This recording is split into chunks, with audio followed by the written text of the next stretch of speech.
la situación de España antes de la llegada de América, la situación de América antes de la llegada de los españoles, el control que tenían los aztecas, la guerra contra los tepanecas, las guerras floridas, las diferentes cuestiones que hubo. Y recientemente estuvimos viendo temas ya un poquito más acercados a este evento, que son los de la conquista y la conquista de otros territorios, como cae Tenochtitlán, como cae la zona purépecha, como cae la zona de Nayarit, como cae la zona maya, etcétera, etcétera, etcétera. Y hoy toca ver qué es lo que se va a formar a partir de esta caída. Semana atrás, en los programas de televisión, ustedes ya tuvieron un previo de lo que es la colonia, de lo que es el virreinato, y esta semana están reforzando o están viendo otros apartados de este tema que también son igual importantes. Entonces, vamos a empezar ahí, vamos a empezar con qué rayos es la Nueva España, de dónde surge, qué es todo esto que, lo que está hablando mi profesor, que no entiendo nada. Antecedentes. Previo a lo que es el surgimiento de la colonia, tenemos ciertos acontecimientos. Lo más básico es la caída de Tenochtitlán. ¿Se acuerdan? ¿Se acuerdan? Llegan barquitos con españoles, entre ellos Cortés. Sucede la matanza de Tenochtitlán a manos de Pedro de Alvarado. Cuando Cortés no está, regresa, hay un montón de gente muerta, salen huyendo, Cortés se detiene a abrazar un árbol y llorar. Después agarra todas las tropas que tiene, va con los tlaxcaltecas, va con otras tribus, pide ayuda y se avienta en un conflicto bien hermoso contra lo que van a ser los aztecas contra los mexicas. Usa barcos, usa tropas a pie para poder dominar la ciudad. La ciudad está pasando por una epidemia, una enfermedad, mucha gente muere, bla, bla, bla, bla, bla, terminan conquistando lo que es Tenochtitlan en palabras muy resumidas. Después de eso, se van a enviar a los conquistadores, Cristóbal de Olid, a Pedro Pánfilo de Narváez, Pánfilo de Narváez, no, Pedro de Alvarado, perdón, a conquistar otros territorios, la zona norte, la zona sur, etcétera, etcétera, etcétera. Destaca mucho otro personaje que se va a encargar de tomar varios territorios a la fuerza, eh, y ya está, ¿no? Hasta ahí más o menos vamos bien con lo que es la información respecto a lo que es las conquistas, las conquistas. Terminando esto, que ya es la conquista, Cortés recibe una carta directamente del rey de España donde le dice que él va a ser nombrado gobernador, vigilante, corregidor, no sé qué tantas cosas de la Nueva España. Va a ser la primera persona que va a estar al mando de la Nueva España. Y a partir de aquí va a surgir esto, la Nueva España. Todavía no vamos a empezar No, sí, ya empezamos. Bueno, ahorita les explico, perdón.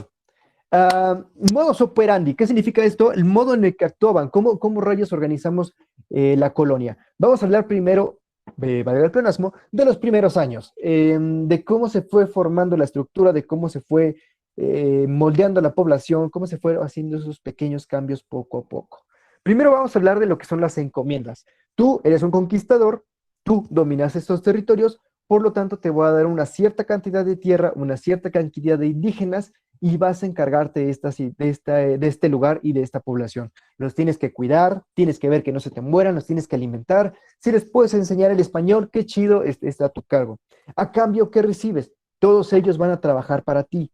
Si tú te quieres dedicar a la ganadería, que ahorita voy a hablar un poquito de eso, o a la agricultura, ellos van a trabajar para ti y no tienes que ni siquiera que pagarles. Solamente con que los mantengas vivos y les des una condición de vida decente, no hay ningún problema. Aquí me falta mencionar un punto que de hecho no agregué como información de la presentación, pero es importante mencionar, y es que de España se empiezan a traer varios productos, entre ellos nuevas semillas, bueno, no son nuevas semillas, sino semillas que no se conocían en este terreno, y animales, tanto animales como lo son las ovejas para la producción de lana, como lo son los cerdos para producción de carne, como lo son las vacas para producción de leche y los toros para el arado de la tierra. Todo esto incluye no solamente nuevas especies, tanto animales, vegetales, sino nuevas técnicas. El arado del cultivo, como tal vez alguno de ustedes lo conoce, donde le ponen la yunta al buey y va jalando la tierra, más o menos se empieza a dar desde aquí, desde la llegada de los españoles. Este, Hay una cuestión muy importante, la cual va a generar mucho ruido con los encomendados, que va a hacer que sus propiedades no se pueden heredar. O sea, si tú tienes a tu hijito y no le puedes dejar tu pedazo de terreno, porque cuando tú mueres va a pasar a ser mano directamente de la corona otra vez. O sea, mientras tú vivas, tienes ese terreno, una vez ya valiste, ya no tienes ese terreno, nadie lo puede tener de tu familia. a menos de que se lo hereden, bueno, a menos de que el Estado se lo dé, digámoslo así. Entonces, muchos encomendados empiezan a portarse mal porque dicen, si de todos modos ni me voy a quedar con esto, ¿para qué trato bien a los indígenas? Ya después ni mis hijos los van a cuidar, ni nadie los va a cuidar, pues me valen. Y entonces empieza a haber explotación, empieza a haber violencia, empieza a haber golpes contra lo que son los indígenas. Y para frenar esto, vamos a ir avanzando un poquito con otra cuestión. Y es que, bueno, perdón, un dato importante es que resulta ser que hay más de 500 encomiendas, o sea, un montón de territorios divididos entre 500 personas más o menos. Por eso es importante para la corona que nos hereden, para que estas tierras después, estas más de 500 tierras regresen a propiedad real, regresen a ser prioridad del Estado, de la corona, pues. Em, para frenar esta violencia y para tratar a los indígenas con más humanidad, llamémoslo así, se van a encomendar a los frailes, el clero secular de lo que es la iglesia. ¿Qué es eso de clero secular, profe? Hay dos cleros, el secular y el regular. El regular es el que tiene las iglesias, perdón, obispos, papas, bueno, todo lo que va descendiendo, la verdad es que no me sé la estructura. Y el clero secular va a ser las órdenes religiosas, que son grupos de personas que se entregan directamente a Dios y que no están como recibiendo un dinero constantemente de la iglesia, sino que de ellos mismos van generando sus propios recursos. Palabras más, palabras menos. En este momento, poco después de la conquista, van a llegar los franciscanos en 1523, después los agustinos en 1526, los jesuitas en 1533, y cuando los dominicanos, los dominicos, los franciscanos y los agustinos ya hicieron casi toda la chamba, llegan los jesuitas en 1572. No, no es cierto, no es así. Hay un problema entre España y los jesuitas que tal vez después veamos, pero de momento estos llegan mucho después, llegan casi 40 años después. Los franciscanos son los primeros que llegan, ya lo dije, y tienen la labor más difícil, tienen la chamba más pesada, porque aquí, primero que nada, su labor principal es evangelizar. ¿Qué es esto? Convertirlos a la fe católica, que estas personas que alaban un pedazo de piedra tallada, ahora alaben un pedazo de tela pintada. En vez de alabar a Tezcatlipoca, a Huitzilopochtli, a Quetzalcóatl, etcétera, tienes que alabar al Señor Dios, ¿no? Entonces, la idea de estas personas es cambiar la religión de los que vivíamos aquí en este momento. Para esto también tienen que empezar a aprender las lenguas indígenas. Esto es muy importante porque con el paso de los años, los frailes son los principales que van a trasladar los dialectos a lo largo de los años. A la muerte de la mayoría de los indígenas o al mestizaje son los franciscanos, los agustinos, los jesuitas, los dominicos, los que preservan las lenguas indígenas. A la par de que están aprendiendo sus dialectos, también están enseñándoles el español, que ellos puedan hablar la lengua que afortunadamente o desgraciadamente nosotros hablamos actualmente. También viene lo que van a ser los bautismos. Es muy gracioso porque como hay muchas personas, los primeros bautismos son como de, a ver, pónganse todos los indígenas aquí, 1, 2, 3, 4, 5, 6, 30, 50, 60, 70, perfecto, páseme un garrafón de agua, bueno, páseme un tinaco con agua, agarras un pedacito, un coco partido, donde le puedes echar agüita, la bendices, le echas la cruz, la salvación y ¡suaj! Órale, bendecidos todos, y todos los que les cayó el agua se llaman Juan, y a los que no les cayó, ahí les va la segunda, y todos los que les cayó se llaman Pedro. Felicidades, están bautizados. No tan radical así, pero más o menos. Son bautizos masivos donde muchas personas reciben el mismo nombre y se van a distinguir por un segundo nombre, por un mote, o sea, un seudónimo, un apodo, pues, o por, no sé, te llamas Juan Esahualcoyotl, Juan Pochicatl, no sé, tienes el nombre indígena, prehispánico, pero también vas a tener tu nombre español o tu nombre eh, religioso, por así decirlo. Entonces, es una situación graciosa, ¿no? Imagínate, llegas al mercado y gritas, ¡Juan! Y voltean tres personas. ¿Qué pasó? ¿Qué pasó? ¿Qué pasó? ¿Qué pasó? No, busco a Juan Nezahualcóyotl. Y voltean otros cinco, ¿no? ¿Qué pasó? Algo así, más o menos. Es una situación que se puede presentar de un modo gracioso. Los evangelizadores, los frailes, van a usar miles de métodos para poder presentar la doctrina, presentar las imágenes religiosas a los indígenas. Entre ellos van a usar pinturas, entre ellos van a usar, no sé, música, teatro, lo que estuviera a su alcance. Lo importante de esto es la pintura, porque si de repente tú vas a una iglesia, la mayoría de las iglesias grandes o antiguas, tienen la historia de Jesucristo pintada, ¿no? Desde que está chavalito, desde que ya está más grandecito y anda por ahí haciendo milagros, su crucifixión, su renacimiento, etcétera, etcétera, etcétera. Está pintado en las paredes o en los techos de las iglesias. Esto es algo que se empezó a hacer a partir de este momento por la evangelización, porque ahora te voy a enseñar la religión católica con estas imágenes. Y mira, aquí no tengo que explicarte con palabras porque tú no entiendes lo que digo y yo no entiendes lo que dices. Perdón, yo no entiendo lo que dices, pero entiendes que esta imagen representa a una persona así como tú que mataron. Y esta imagen representa a una persona así como tú que regresó de la muerte. Entonces se empieza a usar mucho esta pintura, se vuelve muy importante y se preservan todavía a la fecha. Es algo que puedes ver. Y algo que en lo personal no me gusta es que para poder llevar a la iglesia a, ¿cómo decirlo? A la fuerza, se empiezan a destruir templos que, por ejemplo, puede ser una pirámide, puede ser un centro ceremonial, para usar esas mismas piedras para levantar iglesias. ¿Por qué? Porque haz de cuenta que los indígenas siempre buscaban ir ahí. Entonces se destruye el templo, se crea la iglesia, y el indígena de todos modos va ahí. Y el fraile, el sacerdote, lo que sea, bien feliz. Oh, logré mi misión. Ya los indígenas vienen a practicar la religión a este templo. Y los indígenas por dentro no están pensando en eso. Los indígenas dicen, aquí estaba mi templo, aquí estaba mi pirámide, aquí está la ceremonia para mi Dios. Entonces, aquí mismo voy a seguir haciendo mis rezos, mis tributos para mi Dios. Y si los españoles quieren creer que le estoy rezando a su Dios, qué chido, pero yo le estoy rezando al mío. Esto funcionaba por ejemplo, llega un español de Pleonasmo, España, a supervisar el trabajo de los frailes y les puedo decir directamente, mira, se está logrando, bro, o sea, ya tengo ahí 30 indígenas rezándole a Diosito, pues está chido, ¿no? Estoy haciendo bien mi trabajo, ¿no? Y no es cierto, reitero, o sea, estaba en corta situación.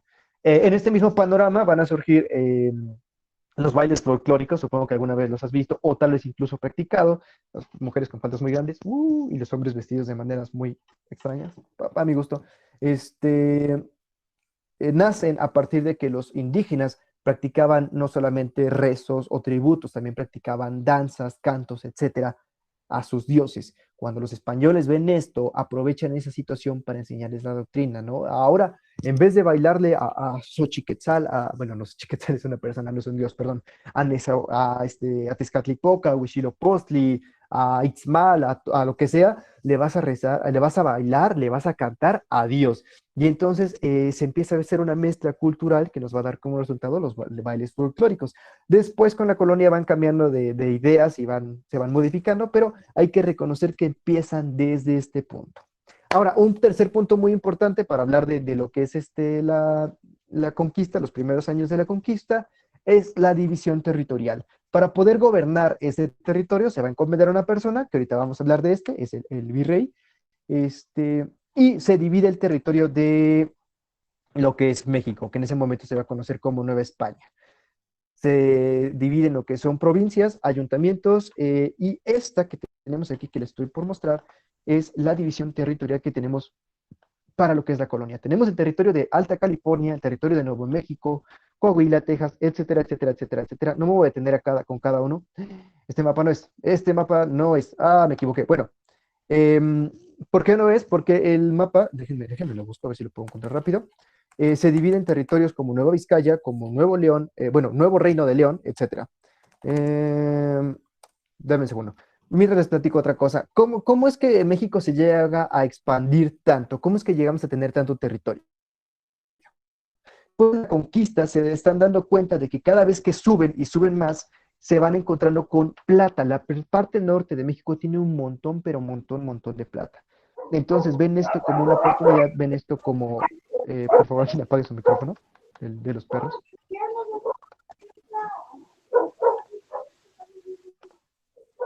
Listo. Este, empiezan a ver que hay depósitos, minas, y entonces empiezan a subir, a subir, a subir, subir lo más que se puede. De esta manera van abarcando cada vez más territorio y se va a logrando hacer una conquista mayor. Deme un segundito, voy a ver si puedo modificar esto desde aquí de una vez. Sí, sí se puede. A ver. Oh, perfecto, ni siquiera tuve que cerrar la diapositiva. Bueno, ya ahorita le hago zoom. Está todo chueco, lo siento, pero es que no sé cómo, pero me equivoqué de mapa. Y ahora sí, tenemos esos territorios, lo que se conoce como Nuevo México, Nueva Vizcaya, Zacatecas ya existía, Mérida de Yucatán, lo que es México, abarca toda la zona de aquí. Ya vieron lo enorme que era México, así como tal abarca el Estado de México, Ciudad de México y otros pueblos. Más o menos esta era la división, faltan por ahí otros reinos. Una disculpa, no entiendo por qué el mapa me falló, no me di cuenta, pero en general más o menos así es la división. Tenemos muchos territorios, tenemos una extensión territorial enorme, tenemos parte de ahí abajo, tenemos parte de aquí arriba, o sea, tenemos un montón de territorio que poco a poco se fue perdiendo al pasar de los años de la Nueva España y en el México independiente se pierde todavía mucho más. Es muy importante mencionar que varios de los nombres de aquí, de los territorios de aquí, se deben a los territorios en España. Tenemos lo que es Nueva Vizcaya y en España tenemos un lugar llamado Vizcaya. Tenemos Navarra y en España hay un lugar llamado Navarra. Tenemos Nuevo León y en España hay un lugar llamado León. Entonces, dividiendo así el territorio era más fácil dominarlo. Cada zona, cada división territorial tenía un gobernador, algo así como lo que tenemos actualmente, pero en este caso respondían ante la corona. Y bueno, vamos a ver unas situaciones generales, unos aspectos así lo más rápido que se pueda para ir abarcando un poquito de lo que es la Nueva España de manera más sencilla. En cuanto a la economía que teníamos, ¿cómo rayos se mantuvo a flote el nuevo reino? A partir de lo que va a ser las exportaciones. Principalmente México, lo mencionaba hace rato con la expansión hacia el norte, tiene un yacimiento enorme de plata, pero un montón de plata. De hecho, gran parte de nuestra plata está regada por el mundo porque nos la robaron, pero esta es otra historia. Pero esta exportación nos permitía vender a otros territorios y sinceramente gran parte de las ganancias se iban para España, pero nosotros nos quedábamos con algunas. Entonces eso hacía que Nueva España tuviera dinero, tuviera economía y pudiera estar floreciendo. Si no me equivoco, se maneja algo llamado el quinto real. Significa que la quinta parte de lo que produzca una mina lo tienes que entregar a la corona española. O sea, tú generas una producción de 1 kilo de plata, 800 gramos son para ti, 200 gramos en bruto lo tienes que entregar a España. Es un robo porque España te está quitando un montón de plata, de dinero, sin hacer absolutamente nada, solamente porque existió y porque hace algunos años te conquistó, pero no está haciendo nada en ese territorio. Este, y algo muy bonito es que, bueno, muy bonito, de hecho muy feo, es que tenías mano de obra gratis. Bueno, no tenías, sino los españoles, los dueños de las fábricas, de las minas, perdón, los dueños de los terrenos de cultivo, tenían a lo que son los indígenas sin tener que pagarles, solamente con que los alimentaras y no se te murieran de hambre, no había ningún problema, nadie te iba a reclamar nada. Dentro de esto mismo, de lo que es las exportaciones. Me salté una diapositiva, ya sentía yo que algo estaba incompleto. Perdón. Me regreso a una diapositiva antes de explicar esto, porque es importante. Eh, Porque, bueno, hablando de minería, de exportaciones, de puertos, todo eso, hay que hablar de algo llamado la Casa de Contratación de Sevilla, aquí dice, que se va a encargar de regular el comercio, se va a encargar de establecer qué sale y qué entra de lo que es lo que es Nueva España. Y me regreso a este punto, ahora sí. ¿Cómo estaba organizada políticamente Nueva España? Vamos a tener tres instituciones principales que van a ser esta, Consejo de Indias, esta, Real Audiencia y el Virrey. El Consejo de Indias está encargado de los asuntos de América, si hay que cuestionar un nuevo virrey, si hay que promulgar una nueva regla que abarque todos los territorios, si hay que hacer una modificación, si hay que decirle al rey de España que mande personas a vigilar, como está pasando todo aquí, el Consejo de Indias se encarga de todo eso.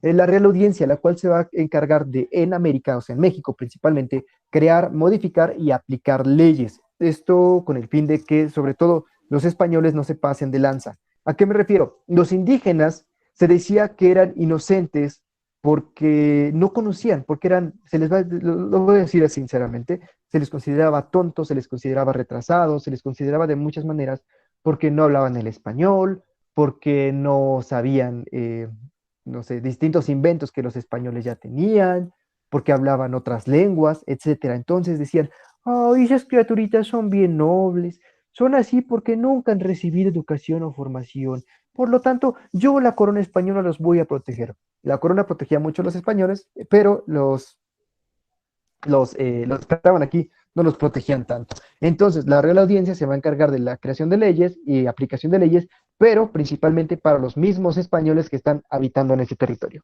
Y la última y la más importante, entre comillas, va a ser la figura del virrey.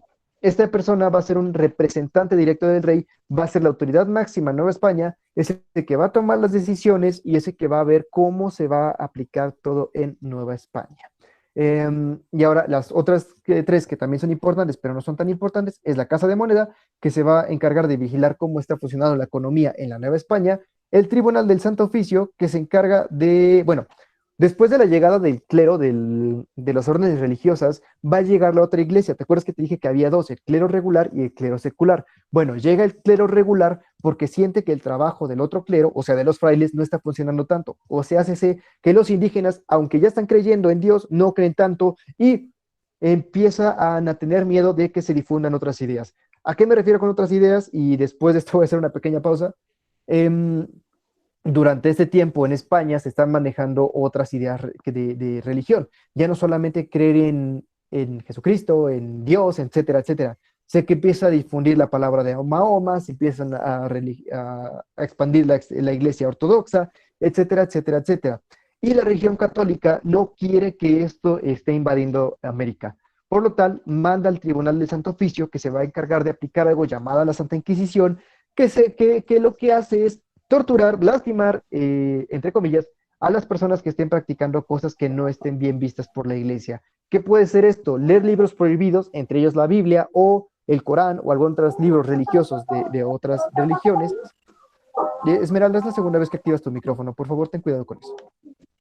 El no estar hablando de Diosito mal, el no estar conspirando para formar otra iglesia y cosas similares. Bueno, y la brujería, porque también se creía que podría existir la brujería. Entonces el Tribunal del Santo Oficio se encarga de perseguir a estas personas para ver que no estén haciendo nada, bueno, de vigilar, perdón, a la población en general de Nueva España para ver que no estén haciendo algo malo o que algo que pueda perjudicar a la iglesia normal y si es así, torturarlos. Y hay muchas torturas. Normalmente suelo dar una clase específica de todas las torturas que se aplican con la Santa Inquisición, pero pues no tenemos tanto tiempo. Y la última, la Casa de Contratación de Sevilla, que ya lo había explicado hace un momento, que se encarga de vigilar el comercio. ¿Qué sale de América? ¿Qué es lo que entra a América? ¿Cuánto sale y cada cuánto sale? Y aquí, una vez abarcado lo que es cómo empezamos la colonia, los primeros pasos de la colonia, la división territorial de la colonia, y la organización política de la colonia. ¿Alguno de ustedes tiene alguna duda de lo que llevamos de clase? Ya lo sabes, activa tu micrófono para comentar si tienes alguna duda. Si no tienes dudas, en el chat o para rápido, con micrófono, como tú te acomodes. Por favor, antes de seguir.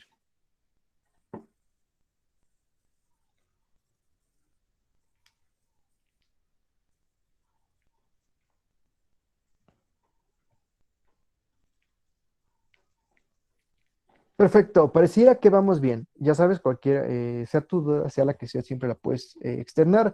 Así sea, profe, la neta no entendí nada, lo voy a explicar todo con palabras más sencillas. Pero bueno, parece que ninguna. Entonces, seguimos. Ahora sí, regreso a esta diapositiva. Una disculpa por haberme norteado, es que el mapa lo tenía al revés, entonces me norteó mucho eso. La situación económica ya la explicamos, se va a través de la minería, es importante mencionar el quinto real y más o menos va por ahí.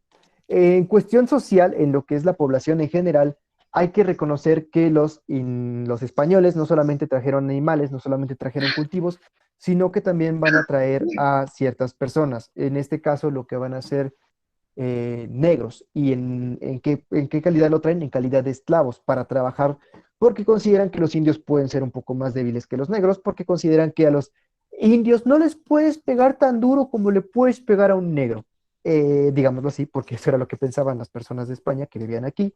Y con esta llegada de los negros, con la llegada de los españoles y con la población indígena aquí, se va a desarrollar algo llamado mestizaje y con esto el sistema de castas.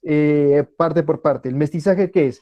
Que las ideas o la cultura o las personas de una creencia, de una cultura, traiga el pleonasmo, se junten con las de otra cultura. O sea, lo que va a ser fruto de ideas españolas con ideas criollas, perdón, con ideas indígenas, o ideas indígenas con ideas negras, o ideas españolas con ideas negras, etcétera, etcétera, etcétera. Aquí empiezan a nacer distintas danzas, aquí empiezan a hacer música que, no sé, los esclavos negros traen un tipo de baile, de danza que de repente van a aplicar aquí, lo van a ver los indígenas, van a hacer una mezcla cultural y van a nacer nuevas cosas en cuanto a cultura.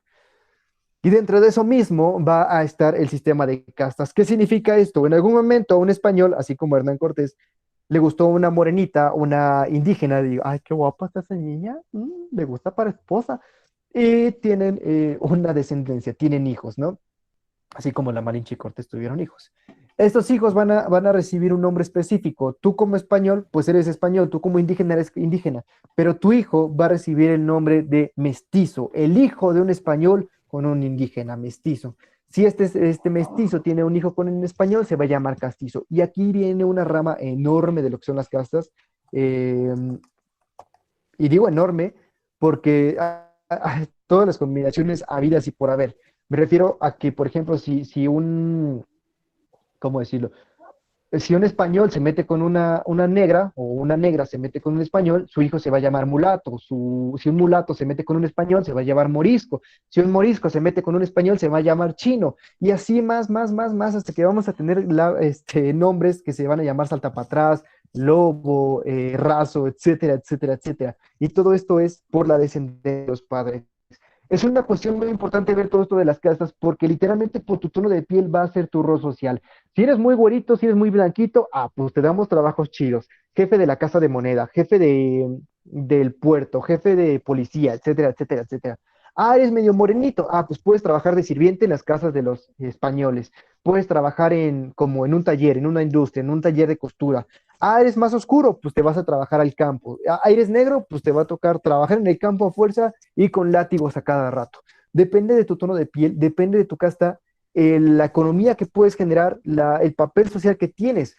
Un español, negro jamás podría ser virrey, un castizo, un mestizo jamás podrá ser virrey, jamás va a estar al mando de la Casa de Contratación de Sevilla, jamás va a estar al mando de una institución fuerte. Solamente trabajos acorde a tu tono de piel. Esto es algo muy feo porque literalmente tú no tienes elección. Naciste y ahí donde naciste es donde vas a morir. No puedes cambiarte, no puedes hacer nada. El sistema de castas es horrible, es muy feo.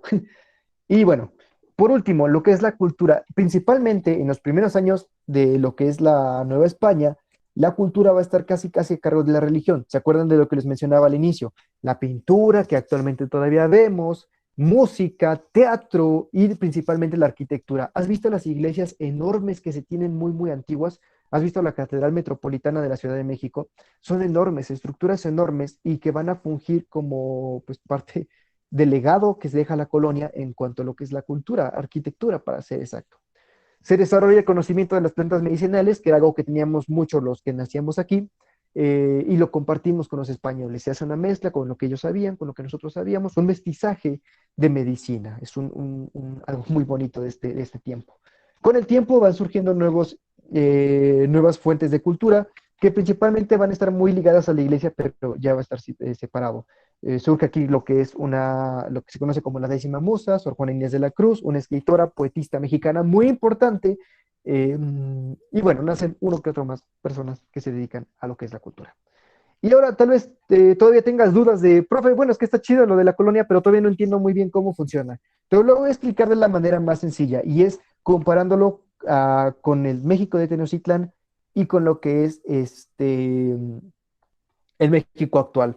Profe, es como la tarea que nos dejó, efectivamente. De hecho, para ser muy precisos, voy a retomar básicamente la tarea que les dejé. Denme un segundito, nada más vamos a agregar una tablita aquí. Ok, vamos a hacerla transparente. La. Vamos a escribir aquí que político, económico, social, cultural. Un segundito. Es que para que sea más cómodo, al momento de que lo vean. No sé por qué hice esto. Un segundo. Ya casi estamos. La. Listo. Vámonos parte por parte, ¿de acuerdo? Para que no haya conflictos en lo que ustedes saben y lo que están aprendiendo. Hablemos del sistema político. ¿Cómo estaba establecido la política en lo que es el tiempo de Tenochtitlán, en el tiempo de las culturas prehispánicas. Bueno, ustedes ya lo vieron, ya lo abarcaron. Se trata de que una persona en los últimos años se tiene un soldado, bueno, perdón, ¿cómo decirlo? Tiene un gobierno teocrático militar. Significa que parte de la religión, en este caso los sacerdotes, van a estar al mando de lo que es el gobierno, seguido o acompañado de lo que van a ser los jefes militares. En el caso de Tenochtitlán, en el caso de la cultura mexica azteca, se mantiene la idea de que la persona que esté arriba, que va a ser el Huaytlatoani, tenga tanto conocimiento religioso como conocimiento militar. De ahí sigue la estructura militar, que perdón, este es de sacerdotes como tal, la estructura militar, siguen los comerciantes, y básicamente va más o menos por ahí. Tanto lo que es el Huaytlatoani tiene el control de todo, tanto como todos le tienen que rendir tributo, y es algo que se sabe. Hay que recordar también que en ese tiempo lo que son las otras culturas estaban esclavizadas bajo el yugo de los aztecas, de los mexicas, entonces todos le rendían tributo. ¿Cómo funciona en la colonia? Bueno, aquí ya no tenemos una estructura similar, pero en este caso ya no tenemos un Huaytlatoani a mando de una cultura. Tenemos a lo que es un virrey, una entidad, una persona que está mandada directamente por el rey para controlar todos los asuntos de Nueva España. Para poder hacerlo más fácil, va a tener varias personas que van a estar divididas en provincias, que van a estar divididas en ciudades, villas, lo cual le va a permitir tener un control. Estas personas le van a decir al virrey qué está pasando en sus territorios y él va a tomar medidas ante eso. Casi, casi similar a lo que es el Huaytlatoani, sin embargo, ya cambia, porque aquí, bueno, ya son años diferentes. No voy a redundar mucho en eso. ¿Cómo funciona actualmente? Pues tenemos un presidente de la República a cargo de gobernadores que están en los diferentes estados. Cada estado tiene varios municipios que también tienen un representante, el cual pues rinde cuentas a final de cuentas al gobernador y el gobernador da cuentas, perdón, al presidente. Similares más o menos, pero sí tienen sus diferencias, porque en el caso de Teotihuacán, perdón, de Tenochtitlán, era una persona elegida por un grupo selecto de personas, entre ellos militares, entre ellos sacerdotes, que consideraban que tenía características eficientes para gobernar. En el tiempo del virreinato es el rey quien, bueno, el Consejo de Indias y el virrey, quienes determinan quién va a gobernar en la Nueva España. Y en la actualidad, pues en teoría, todos los mexicanos decidimos quién nos va a gobernar. En la cuestión económica, en las tres se desarrolla mucho lo que es el comercio, pero hay que destacar que en lo que es México, Tenochtitlán, se desarrolló mucho lo que es la agricultura, principalmente dentro del mismo territorio. ¿Se acuerdan de que hablamos de las chinampas, que son pequeñas como lanchitas, que si veías? En la colonia se desarrolla ya la agricultura con la llegada de nuevos animales, se empieza a explotar lo que es la minería para poder intercambiar productos y en el México actual tenemos miles de fuentes económicas, desde, no sé, pues, actividades económicas primarias, secundarias y terciarias. Supongo que esto lo han visto en geografía y si no, pues muy brevemente, extracción de recursos naturales, llámese petróleo, llámese acero, llámese oro, llámese plata, lo que sea, transformación de esto, como son las fábricas, tienes lana de oveja, la conviertes en hilo, la conviertes en tela, y el sector terciario que se dedica al comercio y la venta. Entonces va cambiando diferente a través de los años, pero más o menos va de la mano.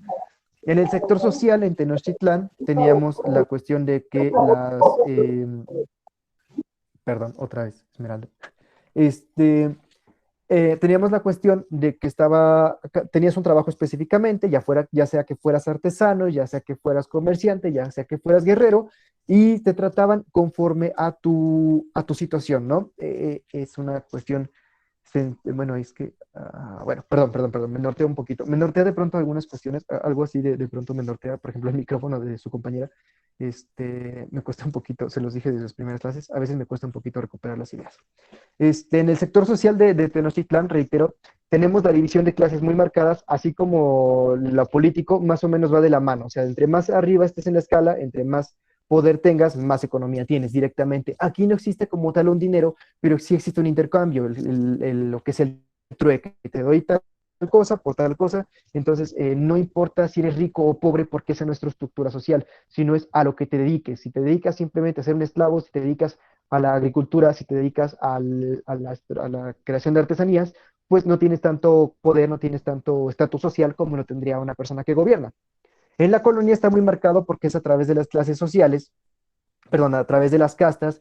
Si eres más negro, estás hasta abajo de la pirámide de clases sociales. Si eres más blanquito, estás hasta arriba. Y en el México actual, pues es una cuestión diferente, porque aquí viene ya más una cuestión económica. Cuánto produzcas es el estatus de vida que tienes, ¿no? Y el estatus que te da la sociedad. Tristemente, tristemente, en teoría nos tendríamos que tratar todos iguales y siempre se busca eso, ¿no? Que no importa tu posición económica, seas igual a todos. Sin embargo, sabemos que para bien o para mal esto no se aplica, esperemos que en el futuro sí. Y en la cuestión cultural, tenemos danzas, tenemos pinturas, tenemos